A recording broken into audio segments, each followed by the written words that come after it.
Hello, historians. Welcome to On This Day in History, a daily insight into what has happened in the past and how it influences the events of the present. Because yesterday makes today and changes what happens tomorrow. So, on this day in history, the 4th of June, in 1647, the English Parliamentary Army takes King Charles I as prisoner during the English Civil War. This would prove to be something of a turning point and essentially ensured victory for the parliamentarians. So, quite the momentous occasion, and it would, spoiler alert, result in the execution of the English King Charles I, a monumentous event in history. In 1896, Henry Ford takes his first Ford through the streets of Detroit to thunderous applause and amazement. Can you imagine seeing a car for the very, very first time? That would blow your mind. In 1913, and this is where we get the Votes for Women flag, English suffragette Emily Davison uh, dies after throwing herself in front of King George V's horse during the running of the Derby at Epsom. I should point out she died several days later, in fact, but this is the day that she stepped out in front of the horse. And it changed the course of history.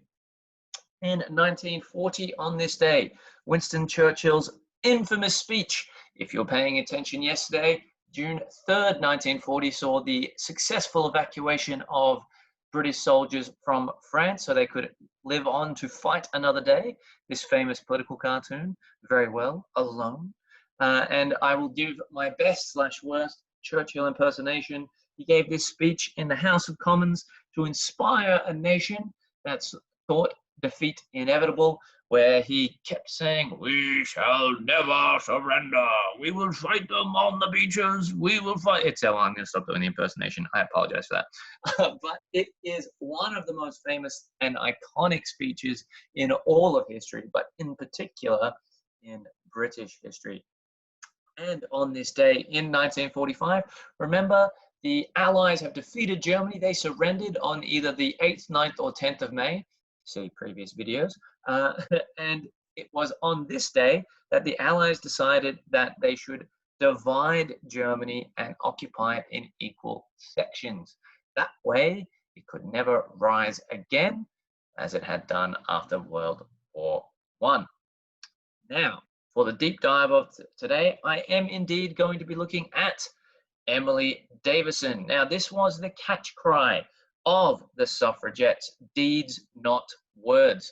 Keeping in mind that when the suffragette movement became successful and women got the vote, or should we say some women got the vote in Britain, this had been a decades-long campaign. One of the reasons that the suffragette movement adopted this particular strategy, this particular ideology of deeds, not words, they were sick of being placated, of being told, "Oh, yes, absolutely, we're going to do something about that. Oh, absolutely, we're going to do something about that." Eventually, they got sick of it, and it turned into street protests, demonstrations, and active resistance. So the idea of protesting because you are not getting treated equally, or you think there's an injustice in the system, is a long and historic one. This was the attitude that persisted at the time. This is what was met. The suffragettes were met with this attitude. If you've got a wife that nags, get one of these patent gags. The idea being, we need to shut them up. And again, this links to the idea of deeds, not words. Now, one of the arguments for why women don't deserve the vote, well, obviously her husband gets to vote and he gets to decide everything in her life. So why should she get to vote anyway? She's just going to vote the way he tells her to. So that's pretty worthless all in all, isn't it? And that, of course, is a horrific argument that sort of suggests that a woman should only have the right to vote if she's married anyway. Unmarried women not taken into that argument at the time. So hopefully we can see what the situation on the ground was over 100 years ago when these particular movements were in place. Now, this particular cartoon, what I would do with the suffragists, uh, essentially drown them in the river. This is meant to be evoking the ideas of what was done with witches back in the day. But this cartoon was actually published in 1912 before Emily Davison took the action she did. So, who was Emily Davison? Well, on June 4th, 1913, she walked onto the course in front of the King's Horse in Epsom, Derby. Now, obviously, this was done on purpose, selecting the King's Horse to get the most attention possible. There was a sickening collision. No, I'm not going to show you that footage.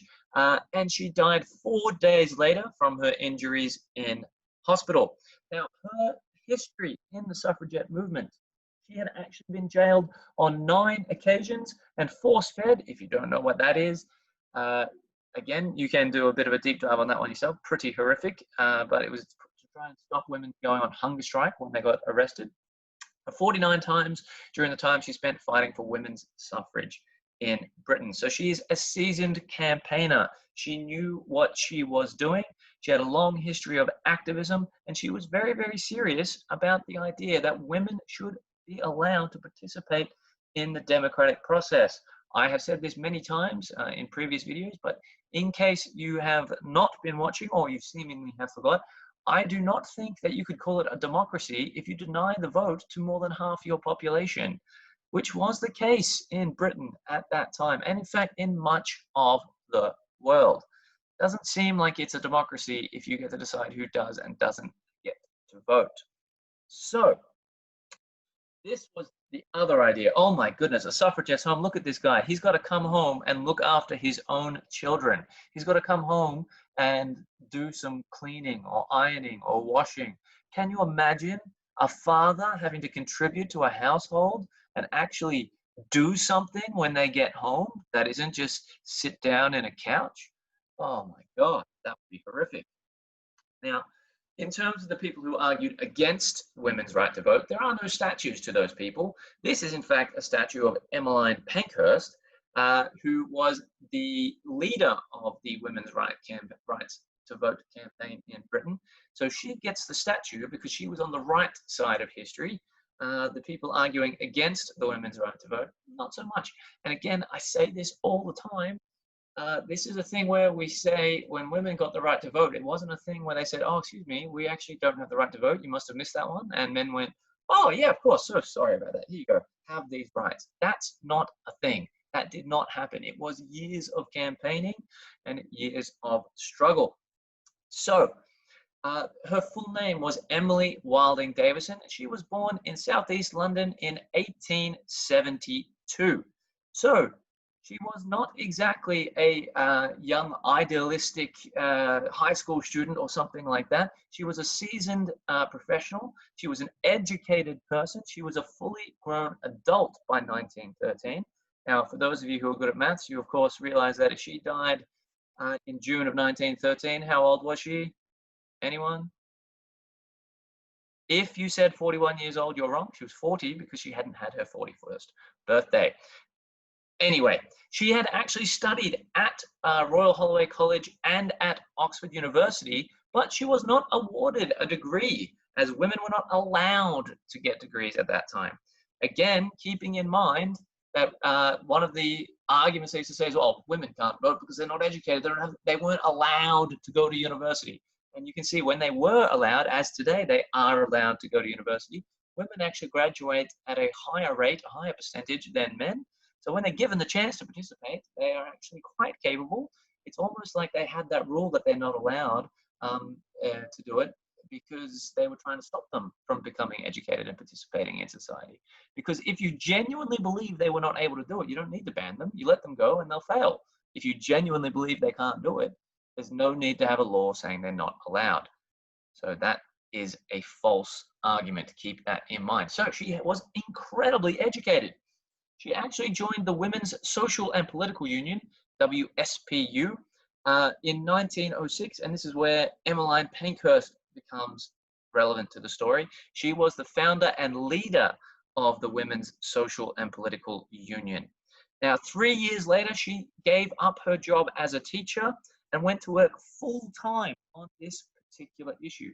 She became a full-time activist. She devoted her entire life, literally, to the cause of women getting the right to vote.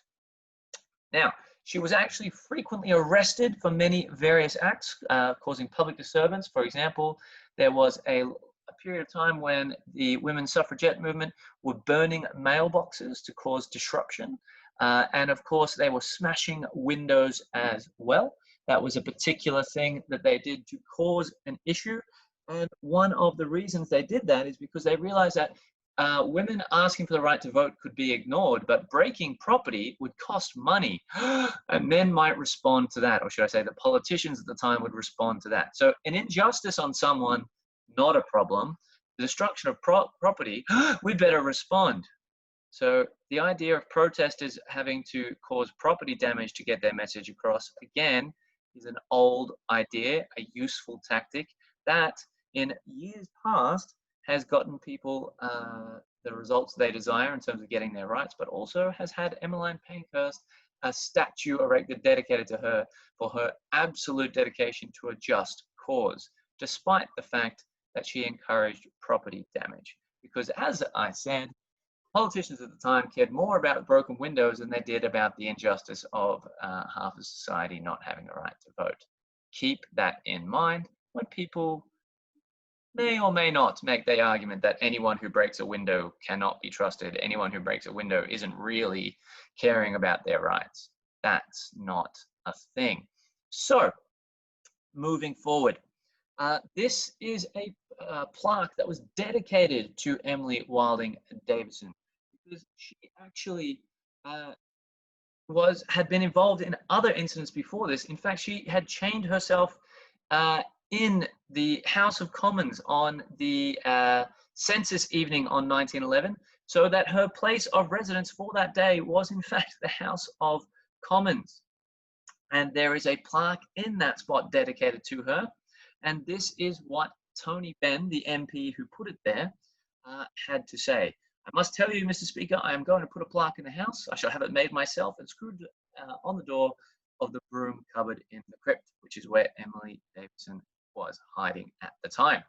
This is what he said in a speech in the House of Commons. I put up several plaques, quite illegally, without permission. I screwed them up myself.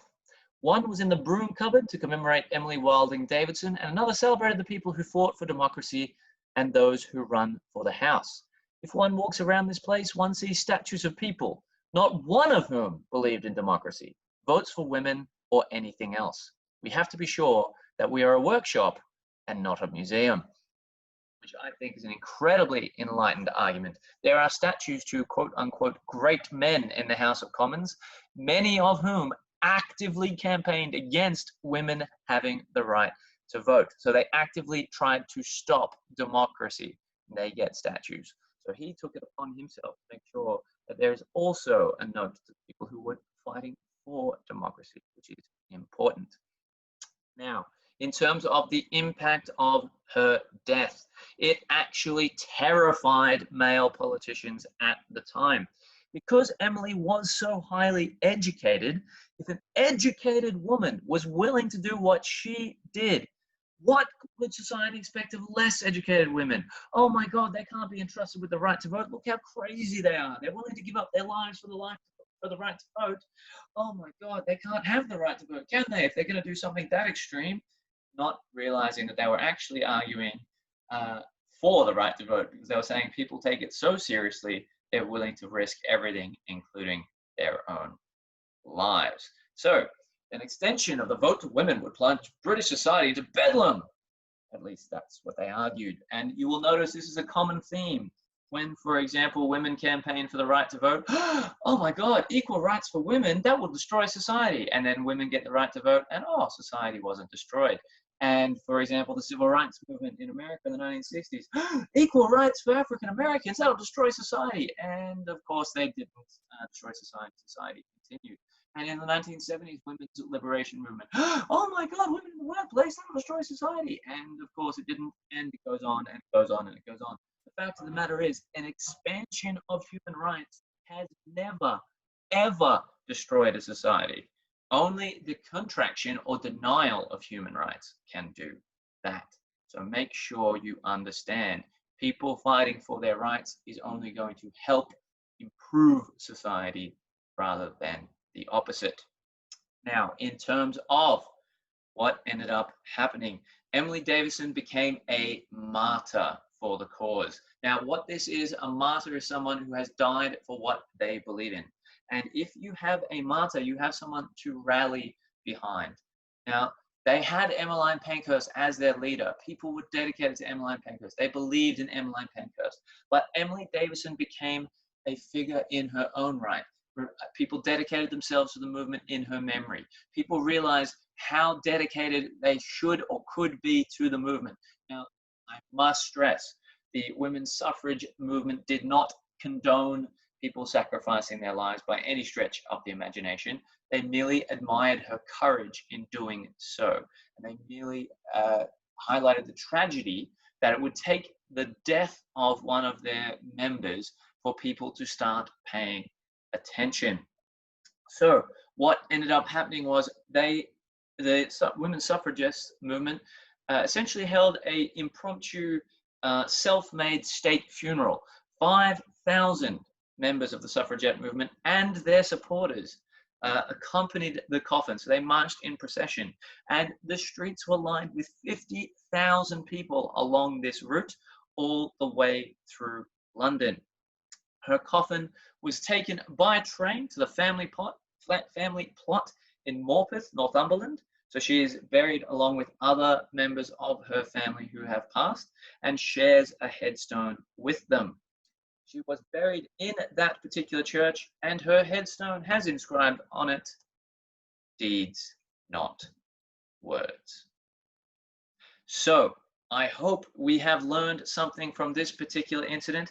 As we say, it was a tragedy, but in many ways it changed the movement. It gave the movement someone to rally around. It demonstrated the seriousness of the issue, and it called to attention the fact that women were being ignored. The legacy of the women's suffrage movement is felt every single day in Western democracies that can actually call themselves democracies, as they give the right to vote to men and women, everyone in society. There are still attempts sometimes to try and suppress votes in other places, but we can talk about that in another video. So on this day, the 107th anniversary of this event, we say, we will remember you, Emily Davison, as the first martyr for votes for women. Now, with all of that said, I hope you've learned something today. See you tomorrow.